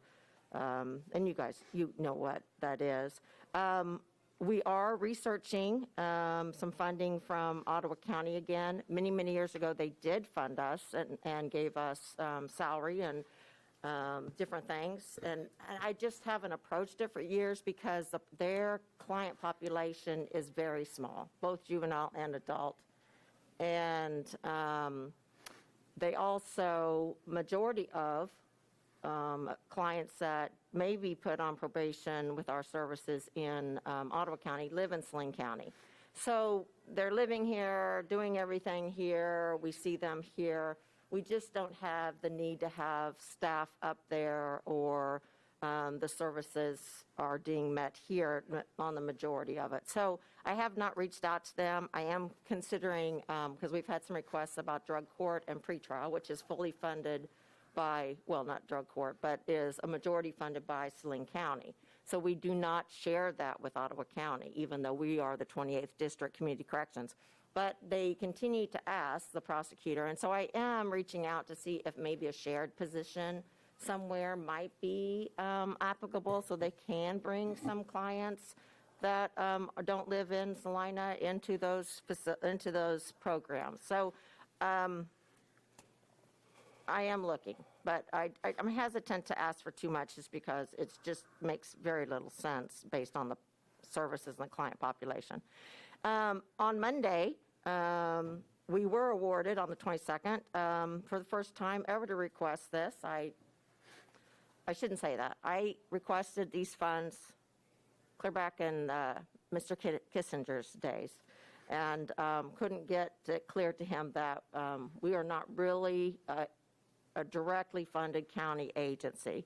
So I moved away from it. But this year we applied and received full 888 funds to support our pretrial and our drug court client services. So I don't know the exact amount. I want to say around $45,000, but we got excellent comments and from the commissioners, and it was a very good experience. So now that we've tapped into that, that'll be another opportunity every year to apply and re-up those funds, hopefully. This IT project, UpTrust, has been going on for a long time. You guys have been aware of it and what's going on. I just want to touch on it that we are seeing such success in it. And we have brought on court services and the public defender's office at no cost to them. Community Corrections is covering those first 12 months of the service. The pilot project was to get CKF on, where the UpTrust is building a HIPAA compliant, which is $30,000 project. They're doing it. But so we hope to have CKF involved also. But what we're seeing is it's caused a significant reduction in client failures to appear to court, also appointments, and a huge reduction in warrants and lockdowns. So those clients that are getting these push notifications, reminders, they go out to them 5 days before court or an appointment, 3 days, and then the day of. Plus, they can text back to our staff on their phones, and we get that, and they can communicate. So what we found is that instead of forcing them to communicate at the level we want them to communicate, go down to where they communicate. Everybody carries a cell, and everybody loves to text. And that's what they do. So that has been very successful. I also did a little research recently, and Science Magazine did a study in New York where they're doing very similar things. And they called them nudges, which is kind of a neat way to say push notifications are nudges, reminders. And that in New York, the study showed an avoidance at least 30,000 arrest warrants being issued over 3 years, and approximately 20,000 persons having their cases fully dismissed instead of an active warrant. And so that, we're not New York. We're still in the development phases, but everything we're showing is showing success. And the courts are loving it, the clients are loving it, and, you know, it's just working. So I'm very grateful for the opportunity to be the pilot project for UpTrust in the state of Kansas and doing this. They've always just worked with public defender's offices. So it's exciting, and I, hope to continue to see it grow. And I did attach some just local information on our outcomes recently to the back of this. So just review that when you get a chance. It is good. Talked about the COVID impact, and typically our clients in the service would serve those most negatively hit. Thanks to the dedication of the staff, the assistance from Jason Tiller, and the COVID relief funds. Clients were provided with assistance from the staff. We did curbside visits, parking lot visits. We provided all the PPE in our office and to clients. Staff put together bags of PPE supplies and got them out to the clients as needed for their own homes. And then Mr. Tiller came in and helped us set up our office so that we didn't have to close down and we could provide the safest, best protection for everyone. And this is in the heat of the worst COVID time. Everybody was hesitant. And when you're talking about clients that are negatively impacted and underserved generally, and you add a pandemic to them and schools shut down and people lose their jobs, it's scary for them. And for our staff and for our agency to be able to stay open, thanks to Mr. Tiller and the COVID relief funds and all the assistance we got, was huge. And staff and clients felt so much better having a place to go. Court shut down, and we offered laptop courts, and we allowed them to go in and visit with their attorneys, and then they did court in our office. I mean, I just don't think people realize how great Mr. Tiller and the county and the COVID relief funds and everything did to impact those underserved.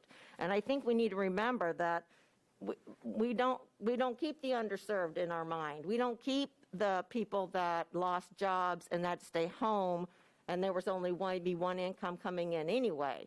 And so we forget that those human beings were the ones that needed everything that this county and the city and everybody else did. So I just want to say that. We also, through the COVID relief funds, provided food, clothing, medical assistance, school supplies, you name it, we got it, and I was so grateful. And we never skipped a beat. Our office never closed. We went on a shortened schedule for a while, and then we were back at it in less than a few weeks. So that's kudos to the staff, kudos to everything I've already mentioned. We're doing more initiatives of reaching out for those funds. I mean, as you all know, anything that might shape like a job for community corrections, I'm going to try for it. One of the things that we are reviewing right now is, because there was so much shutdown, and I understand it, but so much either shut down completely or gradually went to telehealth or virtual assistance. As they're starting to open back up, we're seeing that the clients we serve tend not to report for every appointment like they're supposed to, tend to miss mental health appointments, tend to forget. And so we are looking at contracting with a licensed psychiatrist to do telemed checks with the clients who don't get there on their appointment, because once you miss a couple appointments at several mental health providers here locally, you're put on an open access where you have to just come and sit until you can be seen on a couple days a week. And we were just finding clients that either do it a couple times, aren't seen, and then quit going, don't go anyway because they don't want to sit there all day, or whatever. You know, there's always a reason.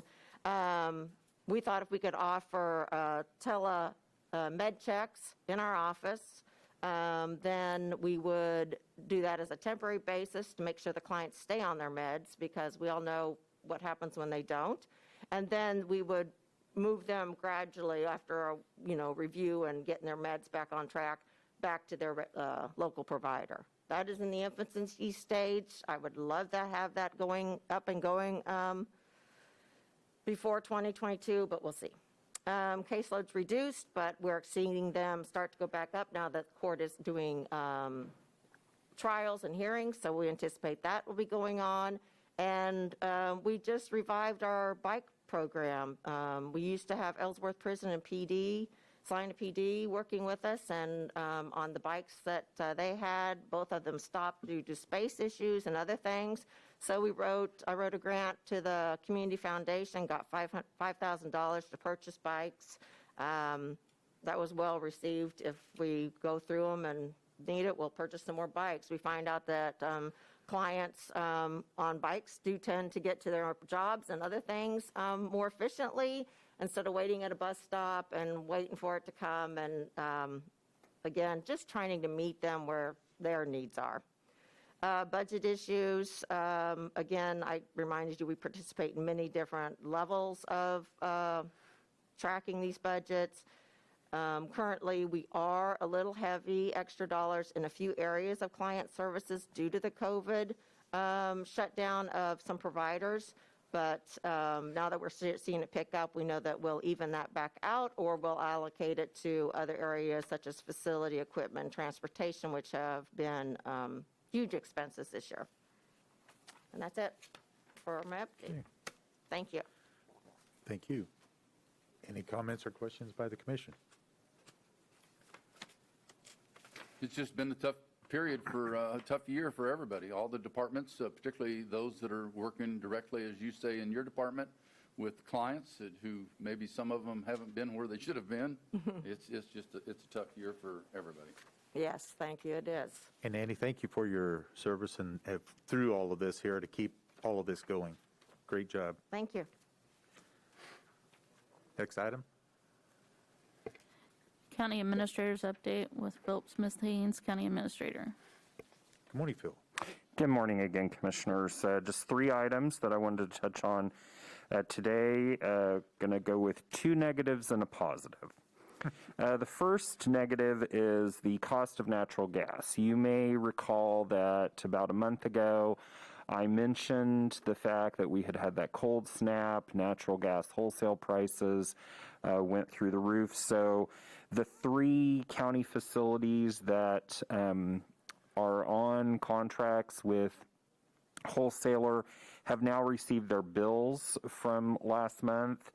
The senior center's natural gas bill went from $463 in January to $4,697 in February. The health departments went from $415 in January to $6,047 in February. And the jail went from $4,994 in January to $47,967 in February. So I bring that to the Commission's attention because none of those departments turned back that much money in their utility line items at the end of 2020. The health department, certainly, they're in their own fund. I expect them to be able to cover that additional cost, assuming it doesn't continue into March. Senior center and jail, we may have to supplement them with other general fund resources. So I just wanted the Commission to be aware of that for the end of the year. If I might interrupt you just for a second, you mentioned we're buying that from who? The firm is called Symmetry. Why would we not be on with, like everybody else in the community, I would have thought, with Kansas Gas? Well, that is a decision that was made a number of years ago, and Kansas has consumer choice for gas for commercial enterprises, and so at some point in time, the county decided, as did a number of other counties throughout the state, to purchase that gas on a wholesale basis.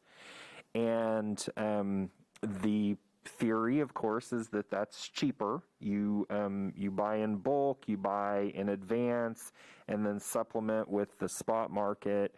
And so presumably we've been paying less than Kansas Gas Service for a number of years, hopefully, and now we're paying significantly more. So that's the way that works. My guess is whatever we saved, it was eaten up in 1 month.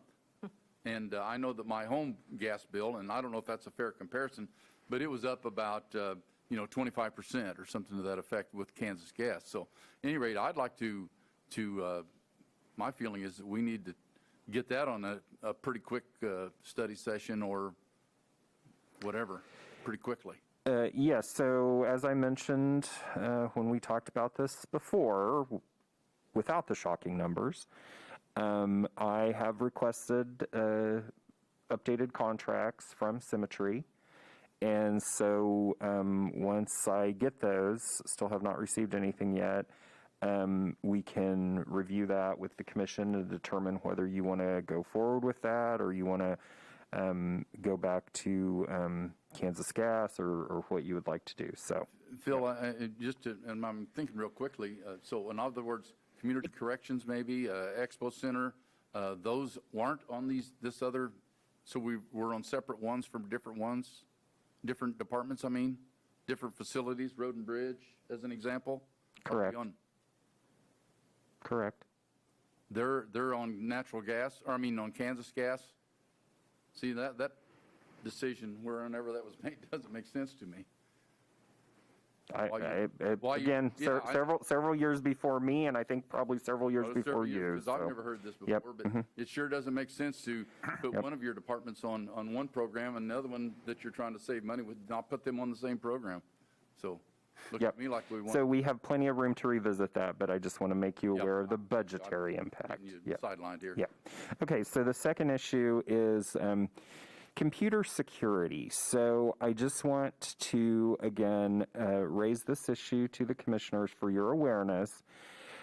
We have dodged a couple of virtual bullets here lately that have been pretty significant. We had our remote access to our Exchange server, which is our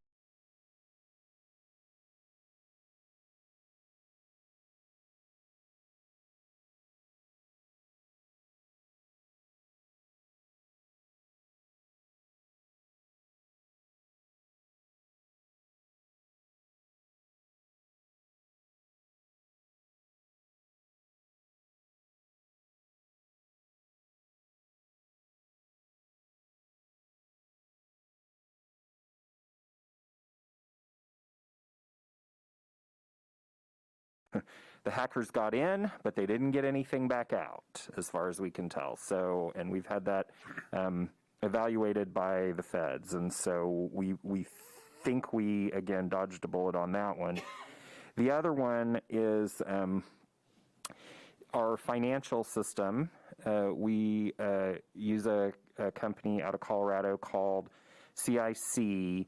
They were hacked. Their servers in Colorado were hacked recently and compromised a lot of data for counties that use their servers for backup. We do not use their servers. We back up our own information out at Road and Bridge. And so, again, dodged a bullet. But I mentioned both of those things to the commission because, as you know, there have been other counties around the state of Kansas that have suffered some severe hacking incidents, ransomware incidents, and I just have to let you know that is getting closer and closer to home every day. And so when you see very expensive computer security upgrades, and when you hear people, staff members complain about the fact that we're going to be going to multi-factor authentication,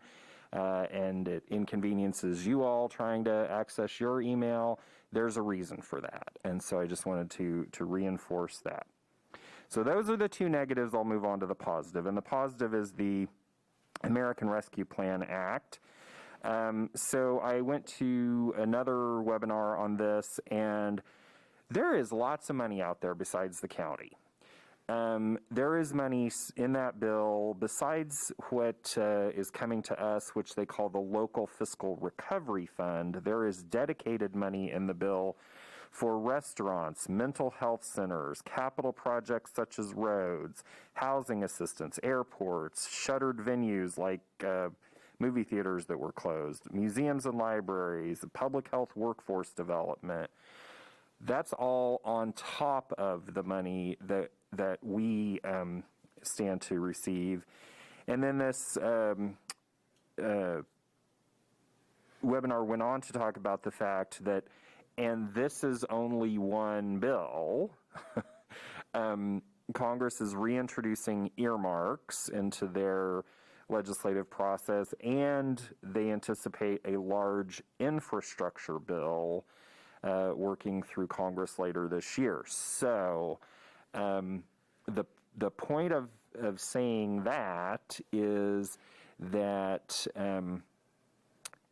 there should be a lot of access for folks who were negatively impacted by the pandemic to have a variety of sources, not just looking solely at the county for assistance. The county can help a little bit, but there are a lot of other programs that are going to be rolling out over the next couple of months.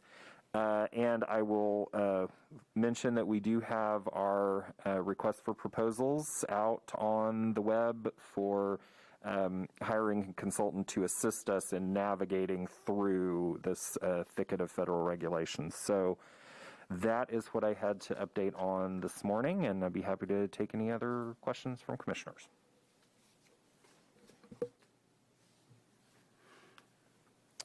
I don't have any. Does anybody else have any questions, comments? Okay.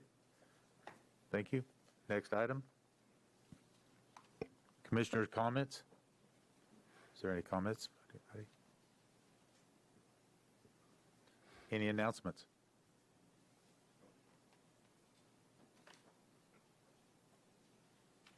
Okay, we'll go into study session. Before we go into study session, I'd like to take about a 3-minute recess break.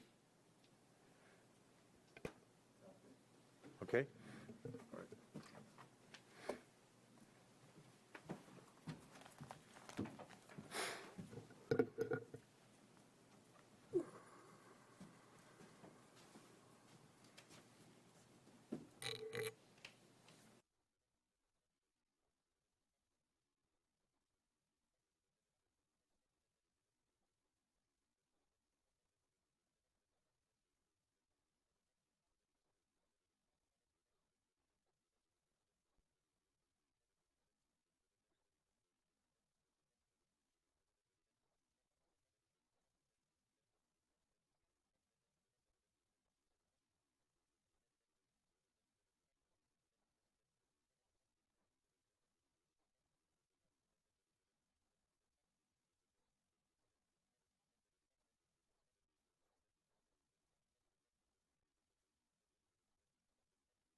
Of interest forms. Okay. Am I on? Yep, okay. Recently, the County Commission approved the retitling, reorganization of the former Jail Reduction Committee into a new Committee on Reducing Criminal Behavior. And so we've taken new expression of interest forms. Director Grievous, myself, Commissioner Shadwick have reviewed the forms, which were included in your packet. And so we just wanted to have a conversation today about who all your commission might see as representatives of the various different slots on that committee, and then we would bring this back as an RFA next Tuesday with appropriate names. So I think I might turn it over to Monty to see if he has any comments, and then Annie. Commissioner Shadow here. I was really excited about the level of applications that we got for this. It was hard for us to narrow it down. I frankly didn't know everybody, but I think between the three of us, we did know everybody. Annie was very, very helpful with a couple. I'm very excited about Jack Shahan and Julie McKenna. We picked Jack as the attorney and then Julie as the citizen at large. They both have extensive knowledge of what's going on there, and I think that they could be very helpful. So I would hope that the commission is happy with what we picked, but if anybody has any other comments, I'm happy to hear them. Good morning. Thank you, Commissioner Shadwick. I'd like to go down the, just to make sure we're all on the same page, the list of member agencies that we wanted to participate that we was approved in the bylaws, and tell you who, because I did reach out to several people also, knowing that they would be excellent on this committee, and of course then reviewed the interest forms with Phil and Commissioner Shadwick. So the county commissioner would be Commissioner Shadwick, if you all allow that. Community Corrections Director, myself, or the designee, which would be great. County Attorney or designee, I reached out to Jeff Ebel, the county attorney. He did get back to me telling me that himself or Alex Drexel would participate, and they may have to tag team it, which I totally understand with trials just opening up in March. They're very busy. So I was just delighted that he was willing to give staff time to do that, so that was great. And then an attorney practices significant criminal defense. Jack Shahan automatically comes to mind many times in various incidents, and if he was listening to this, he'd be laughing. But he works with a large population of our clients, but also outside of that, and has been doing defense work in this county for as long as I can remember. So he would be an excellent member to participate. And again, I keep trying to remember when we're talking about having people participate, I also like that some of the clients that Jack represents, they sit in jail. They may be there a while. They may be on our pretrial program moving through that process, different things. And so Jack adds that extra piece to it. The Substance Abuse Treatment Organization representative that was discussed strongly and recommended to Cheryl Callahan from Ashby House.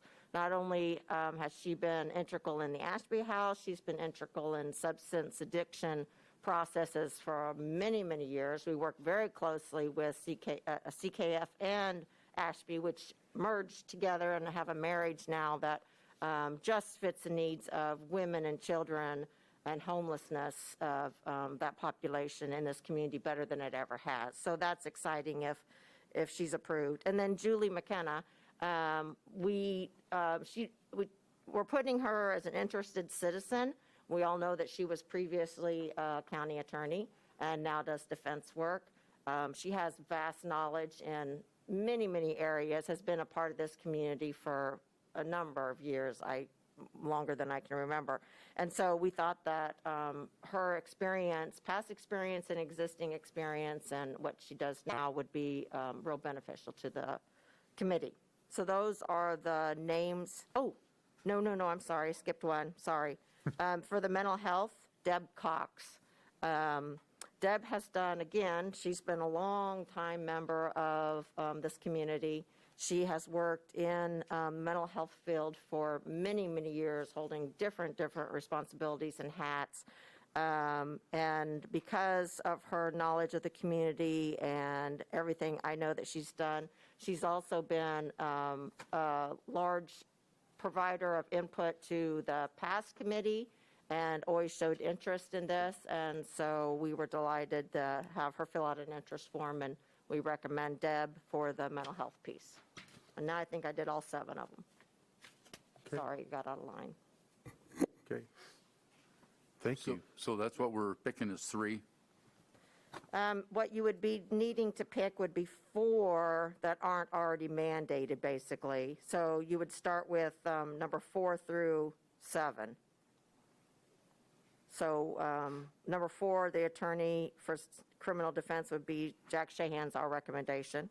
Representative for Substance Abuse Treatment Organization, Cheryl Callahan's our recommendation. Representative from Community Mental Health, Deb Cox, is our recommendation. And then the interested citizen, our recommendation is Julie McKenna. And I'm sorry, Annie, I didn't get the Deborah Cox, Julie McKenna, Jack Shan, and who? Cheryl Callahan. Okay, thank you. I'm Callahan? Callahan or Calhoun. maybe Calhoun. Okay, that's why I missed it. And I feel bad because I've probably been calling her Callahan for all these years, so I apologize if she's watching. I think you got an excellent list of names, and I guess we proceed and have an RFA next week and hopefully appoint these members. That would be the plan, unless commissioners object and have some other folks that they think would be better for one of these spots. None whatsoever. I think it's an excellent choice. I agree. I think it looks good. Does anybody else? I like the list that you put together.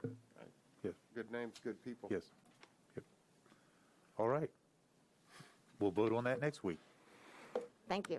You mean you got to come back next week?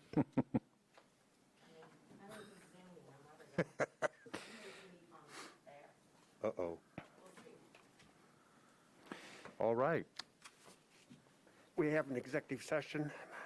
Yes, sir. So to conclude the meeting today, staff requests an executive session under the confidential data trade secrets exception to the Kansas Open Meetings Act for 10 minutes to discuss financial affairs or trade secrets of corporations, partnerships, trusts, and individual proprietorships with the commissioners, myself, and Mitch Robinson with the Salina Community Economic Development Organization.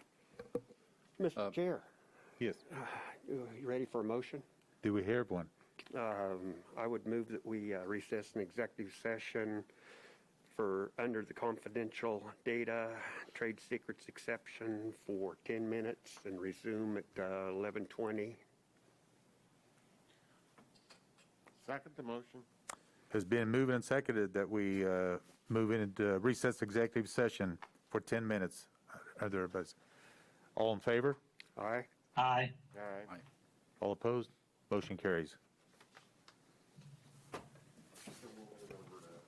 We'll move into room 107B.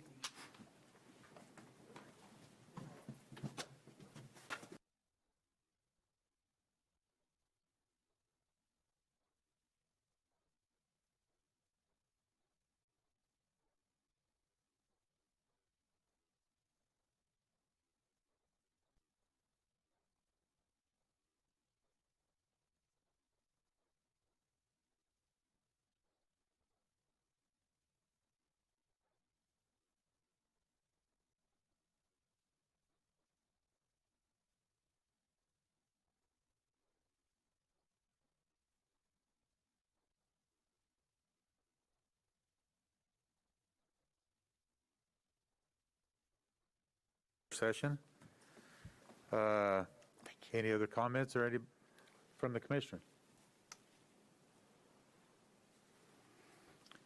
Hearing none, this meeting is adjourned. Thank you.